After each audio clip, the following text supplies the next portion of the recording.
बच्चे class 12th का day 24 में हम लोग क्या देख रहे हैं बच्चे, ऑर्गेनिज्म एंड पॉपुलेशन का पार्ट 1 देख रहे हैं, जिसमें हमें पता होना चाहिए कि इकोलॉजी होती क्या है। हम लोगों ने इकोलॉजी स्टार्ट की है। ये बोल रहा है कि interaction among the organism and between the organism and it's physical environment.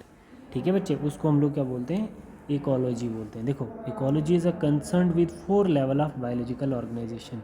4 level एक ऑर्गेनिजम्स हो गया, पॉपुलेशन हो गई, कम्युनिटी हो गई और बायोम्स हो गया। ये 4 चीज़ें आपको बहुत अच्छे से पता होनी चाहिए। ये ग्राफ जो है फिजियोलॉजिकल इकोलॉजी जो है, ये ग्राफ हमारा निकाल दिया है, बट इसके बहुत सारे क्वेश्चन लिंक्ड करते हैं तो वो आपने देखने हैं। देखो देखो बच्चे, जैसे हम लोग देखेंगे फिजियोलॉजिकल इकोलॉजी क्या होती है, फिजियोलॉजिकल इकोलॉजी क्या होती है। Ecology at the organismic level is the study of adaptation of an organisms to environment in term of survival and reproduction.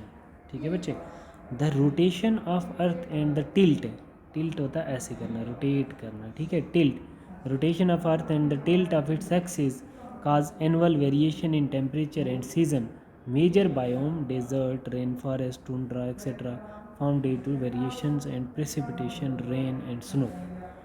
ठीक है बच्चे, देखो इसमें क्या क्या आपने चीज़ें ध्यान में रखनी है, क्या क्या चीज़ें ध्यान में रखनी है। ये देखो, regional and local variation within biome leads to formation of different habitats. ठीक है, regional local variation within biome lead to formation of different habitat. Life exist even extreme and harsh habitat. ठीक है, that is Rajasthan desert, rain soaked Meghalaya forest, deep ocean trenches, torrential stream, permafrost, snow ladens, polar regions, high mountain tops, thermal spring and compost pits। ठीक है, ये आ गया। अब आप देखोगे इसमें, our intestine is habitat for many microbes. The physicochemical abiotic component water, light, temperature, soil etcetera. Biotic component pathogen, parasite, predator, competitor etcetera lead to variation of different habitats. ठीक है बच्चे, देखो, the distinct role and position of an organism in its environment is called niche. Niche की डेफिनेशन आपको याद रखनी है, role and position of organism in its environment, उसको निश बोलेंगे। The different role and position of an organism in its environment is called niche. By this each organism tolerate various conditions, utilize various resources etcetera. ठीक है बच्चे, देखो abiotic factor देखो। अब temperature, the most ecological relevant environment factor. Temperature on land vary seasonally, it gradually decrease from equator to the pole and from plains to the mountain tops. It range from sub zero level in polar area and high altitude in tropic deserts. Average temperature in thermal spring and deep sea hypothermal event is above 100 degree Celsius. Mango trees cannot grow in temperate countries, Canada, Germany, etc. There is no snow leopard in Kerala forest. Tuna fish are rare behind tropical latitude in the oceans. Temperature affect kinetics of enzyme, basal metabolisms and other physiological function of the organisms. ठीक है, Based on the range of thermal tolerance, organisms are two type. यूथर्मल क्या होता है, ये terms आपको पूछ सकते हैं।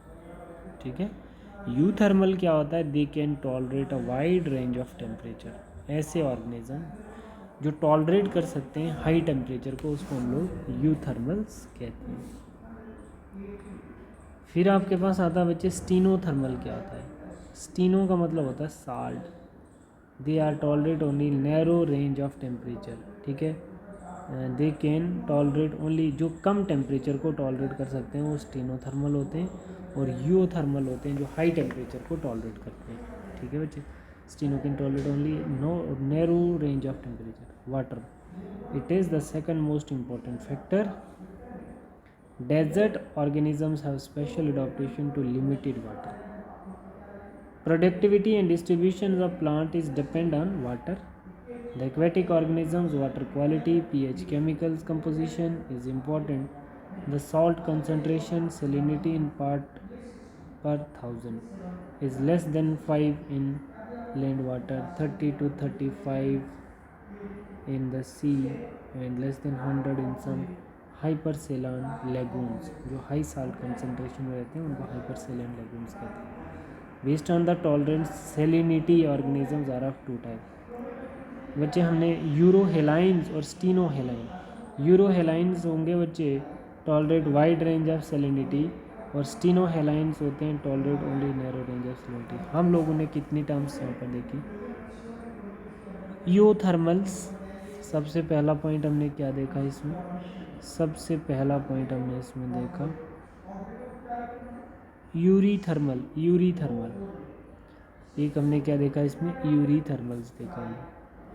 क्या देखा बच्चे, यूरीथर्मल्स, EURYTHERMAL, यूरीथर्मल देखा. दूसरा हमने क्या देखा इसमें, स्टीनोथर्मल. अब यूरी होता है वाइड रेंज और स्टीनो होता है नैरो रेंज. अब मुझे एक बात बताओ, ये वाइड रेंज टेम्परेचर को टॉलरेट करेगा,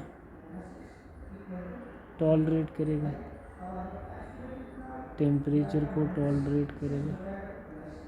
ठीक है. यूरी का मतलब होता वाइड, स्टीक हो गया नैरो. बट यूरी थर्मल हो गया टेम्परेचर. ठीक. अब आपके पास क्या आता है बच्चे, यूरी हेलाइन. अब देखो ना, यूरी हेलाइन, हेलाइन का मतलब होता है haline salt, tolerate wide range of salinity, haline saline salt. Stenohaline tolerate narrow range of salinity. ठीक है बच्चे, ये 4 टर्म्स आपके पेपर में आने के बहुत चांसेस हैं, आप लोगों को ध्यान रखना है इसका. ठीक है. तो दूसरा पॉइंट आपका बनता है इसमें, दूसरा पॉइंट बनता है लाइट जो है, plant need sunlight for photosynthesis.